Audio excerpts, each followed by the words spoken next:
Waalaikumsalam warahmatullahi wabarakatuh. Jamaah. Yeah, oh jamaah. Yeah, alhamdulillah. Raditu billahi robba wa bil islami dina wa bi Muhammadin sallallahu alaihi wasallam nabiyya wa rasulah. Allahumma salli ala sayyidina Muhammad wa ala ali sayyidina Muhammad. Jamaah apa kabar semuanya? Alhamdulillah. Yang di rumah gimana kabarnya bapak-bapak, ibu-ibu, adik-adik semuanya? Alhamdulillah insya Allah selalu dalam perlindungan Allah subhanahu wa ta'ala. Nah berbicara tentang rumah nih, siapa sih yang kayaknya tuh nyawanya itu ada dari ibu-ibunya, bener gak? Bener gak? Emak-emak itu kayaknya tuh segalanya bisa dilakuin. Kadang-kadang pagi-pagi kalau kita sambil nonton Islam itu indah, sambil nyiapin makan, ya enggak? Sambil siap-siap mau nyiapin suami, anak sekolah, suami kerja. Habis itu harus mikir lagi tentang keuangan di rumah. Terus habis itu mikir, aduh nanti cucian udah dijemur apa belum ya?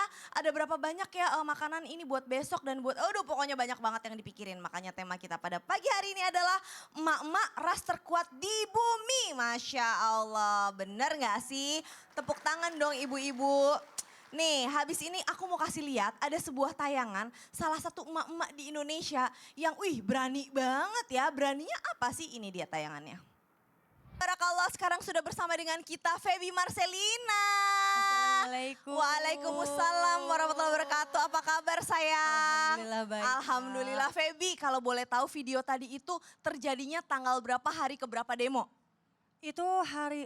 Itu tuh setelah mengantarkan pemakamannya almarhum Afan. Oh subhanallah, Masya Ya. Allah, tabarakallah.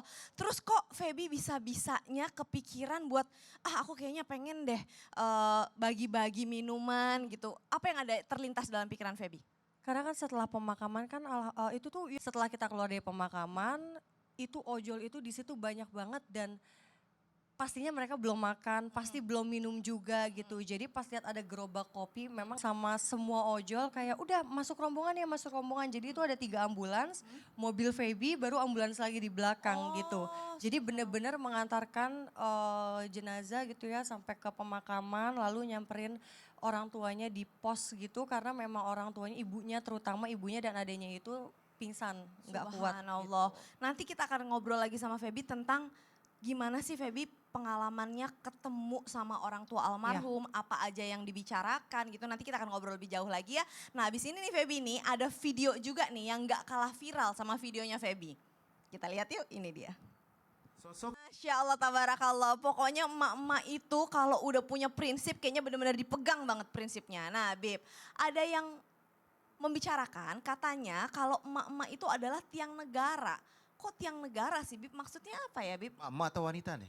Wanita, ya wanita. Nggak harus menjadi seorang ibu juga karena kan rezeki orang beda-beda ya. Ada yang udah bisa menjadi wanita, udah menikah tapi belum dikaruniai anak. Itu juga termasuk wanita yang kuat juga seperti itu. Nah maksudnya apa sih wanita itu tiang negara? Silahkan. Ya akhir Ustadz Maulana, Ustadz Syam, Caca. Bismillahirrahmanirrahim. Assalamualaikum warahmatullahi wabarakatuh. Warahmatullahi wabarakatuh. Alhamdulillahi rabbil alamin. Wassalatu wassalamu ala sayyidina wa nabina maulana Muhammadin wa ala alihi wa sahbihi ajmain amma ba'du. Segala puji bagi Allah subhanahu wa ta'ala yang telah memberikan kita nikmat iman, nikmat sehatul afiyah. Yang insya Allah penonton di rumah dan penonton di studio mendapatkan ilmu yang bermanfaat dari guru-guru kita. Bisa diamalkan dalam kehidupannya sehari-hari, amin. Amin ya Allahu ya Rabbal alamin. An-nisa'u imadul bilad. Perempuan itu adalah tiangnya negara. Idza sulihati sulhal balad. Sulihal balad. Wa idza fasadatul balad. Bahwasanya perempuan itu dikatakan dia menjadi tiangnya negara atau tiangnya rumah tangga atau tiangnya kehidupan yang ada di dalamnya. Kalau misalkan dia baik, maka baik juga tempat tersebut atau negara tersebut atau kampung tersebut atau kota tersebut atau yang dikatakan rumah tangga tersebut. Dan apabila rusak, fasadatil balad, maka akan rusak, akan hancur apanya? Kotanya ataupun negerinya. Oleh karena itu, yang dikatakan bahwasanya perempuan itu adalah perhiasan. sebaik-baiknya perhiasan adalah wanita yang salehah, yang bertakwa kepada Allah. Intinya adalah wanita adalah makhluknya Allah yang memiliki ketentuan di dalam rumah tangganya, di dalam rumahnya, dan menjadi madrasatul ula bagi anak-anaknya. Madrasatul ula di sini adalah madrasah pertama bagi anak-anaknya. Sehingga apa? Sehingga menjadikan sebuah pendidikan yang baik terhadap anak-anaknya, bertakwa kepada Allah, mendekatkan dirinya kepada Allah Subhanahu wa taala, dan menjadi kebaikan, keberkahan di dalamnya. Bukan berarti wanita tersebut menjadi pemimpin negara, bukan. Tetapi wanita tersebut adalah pemimpin di dalam rumahnya. Karena apa? Allah berfirman di dalam Al-Quran, وَقَرْنَا فِي بُيُوتِكُنَّ. Perempuan itu tempatnya di rumah. Oleh karena itu di rumah tersebut jadikanlah di dalam rumahnya kebaikan, keberkahan, keridhaannya Allah, pendidikan yang baik, pendidikan di dalamnya penuh dengan kebaikan, Al-Quran di dalamnya akhlakul karimah, dan mendidik anak-anaknya dengan didikan Nabi Muhammad sallallahu alaihi wasallam. Oh maksudnya Bib berarti seperti kata orang-orang yang ketika kita sedang mendidik seorang wanita sesungguhnya kita sedang mendidik sebuah generasi, seperti itu maksudnya. Betul, generasi yang Masya terbaik Allah. adalah didiklah istrimu dengan didikan yang baik dan didiklah anak-anakmu dengan didikan yang baik. Amin, insya Allah. Terima kasih Habib, kasih tepuk tangan dulu dong Bu. Ya Allah, jadi jangan seolah-olah mengesampingkan ya, karena kadang-kadang kita suka punya pikiran tuh afwan, ada yang kayak aku tuh pengennya punya anak pokoknya laki gitu. Padahal punya anak perempuan juga punya keberkahannya sendiri, anak laki-laki pun juga ada keberkahannya sendiri. Nah sekarang nih kita akan mempersilahkan lagi nih Feby buat bertanya sama guru kita. Feby silahkan, ke depan sini sayang boleh? Silakan, Feby mau nanya apa sama guru kita Ustadz Syam, silakan. Siap. Ustaz Syam, Siap. Bibi mau tanya, katanya ini kan kalau wanita ini kan mendapat julukan ras terkuat di bumi. Siapa gitu sih kan. yang ngasih julukan itu? Ah itu dia Ustadz. Netizen Bibi juga kali ya? Kayaknya iya.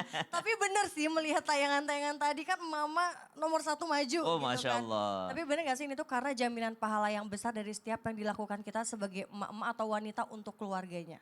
Baik, bismillahirrahmanirrahim. Terima kasih Feby, terima kasih Kak Caca, tabe guruku Ustaz Maulana, Habib Utsman, para alim ulama yang melakukan Allah Subhanahu wa taala. Kita cari keberkahan membaca Al-Qur'an surah Luqman ayat 14.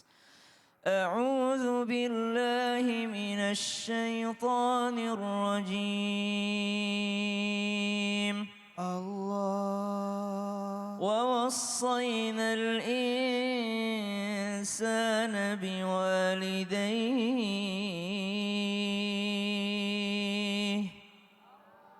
حملته أمه وهنا على وهن وفصاله في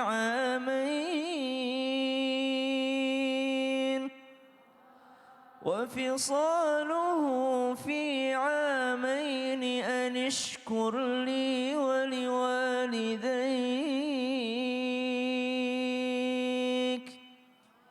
إلي المصير.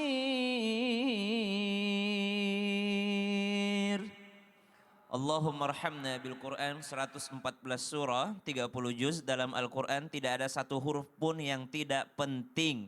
Nah, saking pentingnya peran seorang ibu itu dituliskan khusus di dalam Al-Quran surah Luqman ayat 14 bahwa dialah yang melahirkan, dialah yang mengurus anak-anaknya, dan dituliskan khusus oleh Allah Subhanahu wa taala dalam firman-Nya bahwa mestilah kita berterima kasih terhadap perannya seorang emak, perannya seorang wanita dalam rumah tangganya. Kemudian kalau dikatakan sebesar itukah peran seorang wanita, Nabi SAW pulang ke rumah dalam keadaan gelisah. Kemudian seorang istri datang menyambutnya, menyiapkan makanan untuknya. Lalu sebelum Rasulullah SAW masuk ke pintu rumahnya, datang Jibril alaihissalam kepada baginda Nabi SAW. Hei Rasulullah, sebentar lagi engkau akan berjumpa dengan seorang wanita surga. Dia sedang menyiapkan makananmu. Dia membawa makanan yang ada di tangannya. Makanlah itu, cicipilah. Jangan kau sakiti hatinya. Karena dia adalah seorang yang dititipkan Allah Subhanahu wa taala salam untuknya.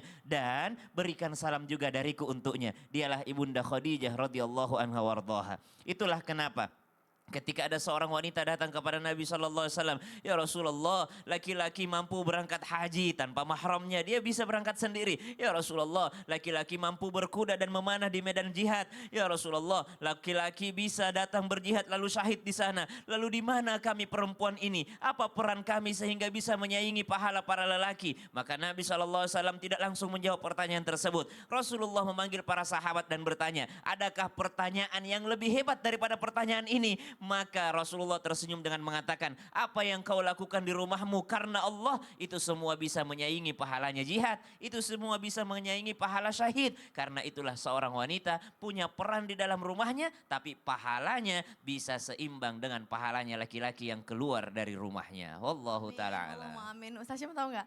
Gara-gara ngebahas tentang ayat ini, malam suami pulang, aku nanya apa? Dad, mau minum apa, mau makan apa, dia bingung. Ya Allah, baru nanya aja udah dicatat sama oh bingungnya bukan bingung mau minum apa, bingung karena tumben nanya gitu ya.